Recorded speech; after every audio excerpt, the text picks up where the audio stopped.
সুপারনিউমেরারি post সংক্রান্ত মামলার শুনানি কেন দ্রুত করা হচ্ছে না প্রশ্ন তুলেছিলেন শারীর শিক্ষা কর্মশিক্ষার চাকরি প্রার্থীরা। বিচারপতি আইনজীবীদের সম্পর্কে করেছিলেন কুরুচিকর মন্তব্য।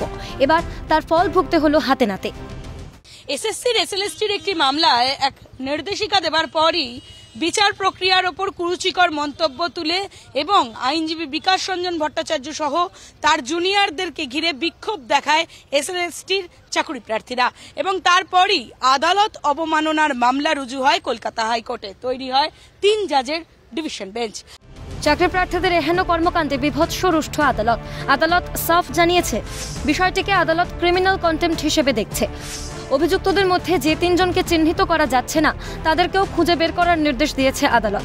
বিচারপতি শুনানিকালে প্রশ্ন করেন, যাদের বিরুদ্ধে অভিযোগ তাদের কি নোটিশ দেওয়া হয়েছে? বিচারপতির পর্যবেক্ষণ, ওরা যে জঘন্য অপরাধ করেছে তার জন্য ওদের গ্রেফতার করা উচিত। তাদের বিরুদ্ধে রুল ইস্যু করতে পারে আদালত।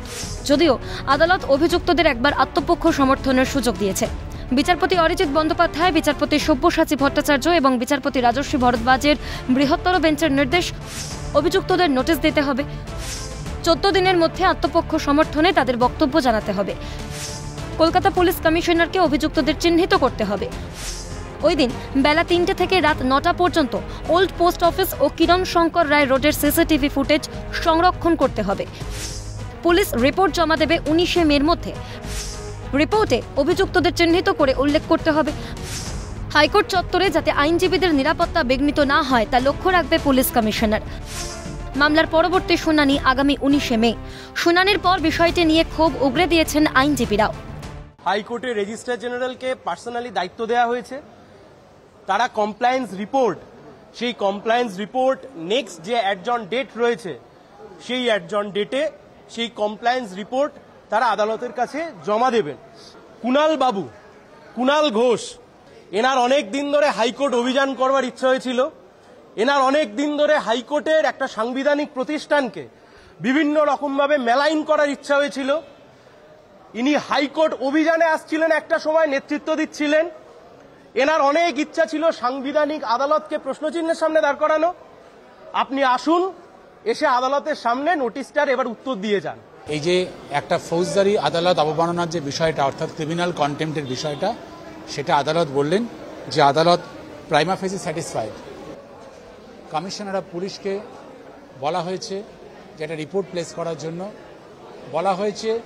1 থেকে 8 অবধি CRLP 7 তৃষা গুহ ইন্টার্ন, তার যে আদালত অবমাননার যে অ্যাফিডেভিটটা, তার ভিত্তিতে 1 থেকে 8-এ যারা যারা কন্টেমনার রয়েছেন তাদের প্রত্যেকের ওপর নোটিশ সার্ভ করার জন্য রেজিস্ট্রার জেনারেল হাইকোর্ট ক্যালকাটাকে নির্দেশ দেওয়া হয়েছে এবং আদালত প্রত্যেকটি অ্যালেজ কন্টেমনারকে যাদের বিরুদ্ধে অভিযোগ তাদেরকে আত্মপক্ষ সমর্থনের সুযোগ দিয়েছে এবং যারা এটাকে ইনফর্মার বা রিলেটেড এই আদালত অবমাননায় কোর্টের কাছে নিয়ে এসছে তাদেরকেও জবাব দিতে বলেছেন।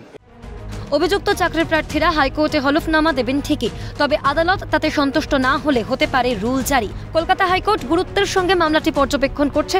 অভিযুক্ত চাকরি প্রার্থীরা গর্হিত অপরাধ করেছে বলেই মনে করছে উচ্চ আদালত। ক্যামেরায় শুভময় দাস সঙ্গে অভিরূপা হাজরা, ক্যালকাটা নিউজ।